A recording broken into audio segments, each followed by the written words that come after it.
हाँ जी 11th class welcome, good morning to all of you. Good morning इसलिए क्योंकि मॉर्निंग में वीडियो बन रही है। चलिए हम आते हैं वीडियो नंबर 8 पर। तो बेटा इसके अंदर है ऑपरेशन ऑन सेट्स, यानी सेट्स के अंदर क्या क्या ऑपरेशन हो सकते हैं। एक्चुअली हम एक्सरसाइज 1.4 पे आ चुके हैं, तो आज का आपका होमवर्क एक्सरसाइज 1.4 होगा, ठीक है।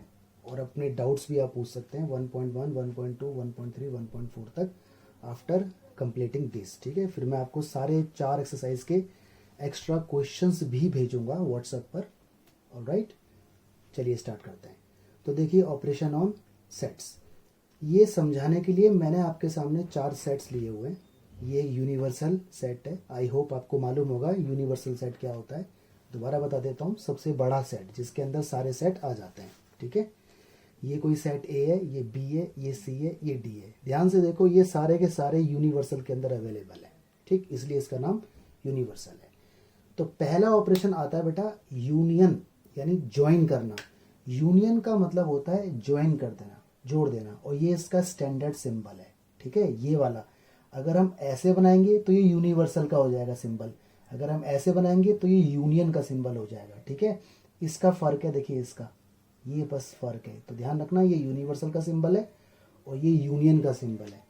तो यूनियन का मतलब होता है ज्वाइन करना, कंबाइंड, ठीक है। ज्वाइन माने कंबाइंड। एग्जाम्पल, मान लीजिए मैं आपसे बोलूं कि मुझे ए यूनियन बी बताओ, तो इसका क्या मतलब है?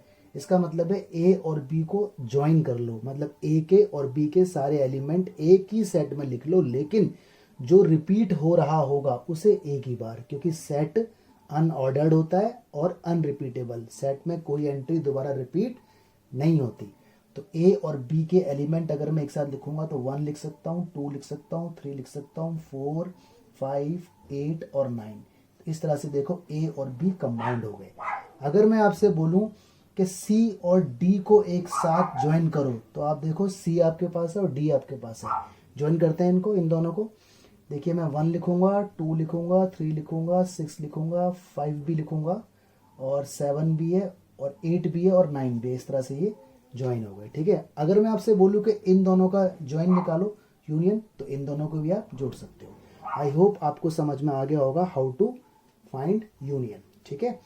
अगला आता है बेटा इंटरसेक्शन। इसका मतलब होता है कॉमन, और ये इसका सिंबल है, ठीक है। यूनियन का जस्ट मिरर इमेज है ना, रिफ्लेक्शन, उल्टा एकदम। तो इंटरसेक्शन का मतलब होता है कॉमन। अगर मैं आपसे बोलूं कि ए इंटरसेक्शन बी बताओ, तो ध्यान से देखो जरा, ए और बी में जो कॉमन एलिमेंट्स हैं, जैसे 1 दोनों में है, और देखो 9, तो ये बस हो गया। अगर मैं आपसे बोलूं सी इंटरसेक्शन डी बताओ, ध्यान से देखो सी और डी में क्या क्या है, 1 एलिमेंट है, एक 2 है, और बस यही है 2, ठीक है। अगर मैं आपसे बोलूं कि ए इंटरसेक्शन बी जो आया है, इसका यूनियन बताओ सी इंटरसेक्शन डी के साथ, तो बता सकते हैं भाई ये अपने आप में एक सेट है, ये अपने आप में एक सेट है। इन दोनों का यूनियन मतलब इन दोनों का ज्वाइन करना है, तो इन दोनों को ज्वाइन कर लो, कंबाइन कर दो इन्हें, तो 1 आएगा, 2 आएगा, 9 आएगा, ठीक है। आई होप आपको समझ आ गया होगा। अब आते हैं डिफरेंस पर, that is A minus B या बी माइनस ए या सी माइनस डी। डिफरेंस का मीनिंग जरा देखते हैं। अगर मान लीजिए मुझे ए माइनस बी निकालना है, सुनना जरा ध्यान से, बहुत इंपॉर्टेंट है ये, ठीक है। आगे ये कॉम्प्लीमेंट में भी काम आता है। ए माइनस बी, ए माइनस बी का मतलब ये है कि ए और बी में जो सेम है उन्हें एलिमिनेट, हटा दो, लेस कर दो डिफरेंस, और रिमेनिंग ऑफ ए ले लो। ध्यान रखना, रिमेनिंग ऑफ ए। तो ए में 1 है, 1 है, कट हो गया, और कौन है, 9 है, 9 है, कट हो गया। बचा क्या यहाँ पर, ए के अंदर 2 बचा, 8 बचा, बस। बचा तो बी के अंदर भी, लेकिन ए माइनस बी का मतलब यह है कि eliminate common and take remaining element of first set. A minus B है तो ए के रिमेनिंग लिए, अगर ये बी माइनस ए होता तो बी की रिमेनिंग। इन केस अगर मैं आपसे बोलता कि बी माइनस ए बताओ, तो देखो जरा, ये बी है और ये ए है, कॉमन तो हट जाएंगे, 1 हट गया, 9 हट गया, बचे क्या, 3 4 5, 3 4 5, ठीक है। तो ये ए माइनस बी है और ये बी माइनस बी है, बी माइनस ए है। ए माइनस बी में ए के रिमेनिंग और बी माइनस ए में ए के रिमेनिंग। आगे बढ़ते हैं। अब आता है आपका डिसजॉइंट सेट। तो डिसजॉइंट सेट वो होता है जहां ए इंटरसेक्शन बी फाई आ जाए। फाई मालूम है ना, नल सेट। जब 2 सेट में कुछ भी कॉमन ना हो तो उन्हें बोलते हैं डिसजॉइंट सेट। एग्जाम्पल, अगर मैं आपसे कह दूं ए मेरे पास है 1,2 और बी मेरे पास है 9,10, अब देखिए क्या ए और बी में कुछ कॉमन है? नहीं है। ए के अंदर एलिमेंट 1 और 2 है, इसके अंदर 9 और 10 है, इसका कोई मेंबर इसमें नहीं है, इसका कोई मेंबर इसमें नहीं है। इसका मतलब ए और बी डिसजॉइंट सेट है। ध्यान रखोगे? अगर वीडियो समझना है तो उसे बार बार देखा करो। अब आते हैं हम प्रॉपर्टीज पे, थोड़ा सा इंपॉर्टेंट है, ध्यान रखना।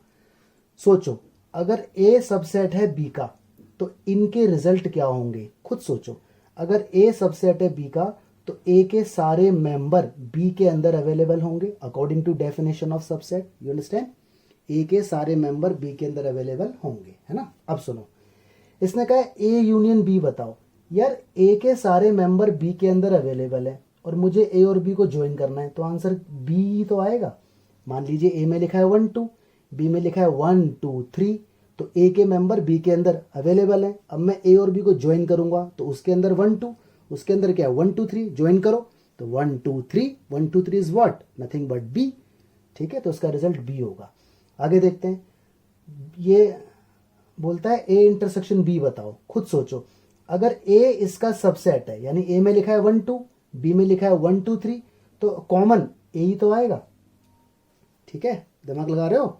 ए में लिखा है 1 2, बी में लिखा है 1 2 3, कॉमन क्या है? 1 2, 1 2 इज व्हाट? ए।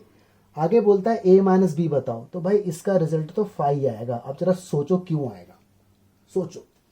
देखो ए में लिखा है 1 2 क्योंकि ए सबसेट है बी का, बी में लिखा है 1 2 3 मतलब बी के अंदर तो ऑफकोर्स ज्यादा ही होंगे, तो ए और बी के कॉमन हटा दो तो 1 2 1 2 तो हट गए, बचा क्या? बोलो 3। Absolutely wrong.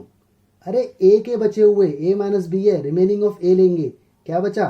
कुछ नहीं बचा, दैट इज 5। ठीक है, चलिए थैंक यू सो मच। कोई डाउट हो व्हाट्सएप मी पर्सनली, ठीक है, मैं आपको बताऊंगा। चलिए थैंक यू सो मच।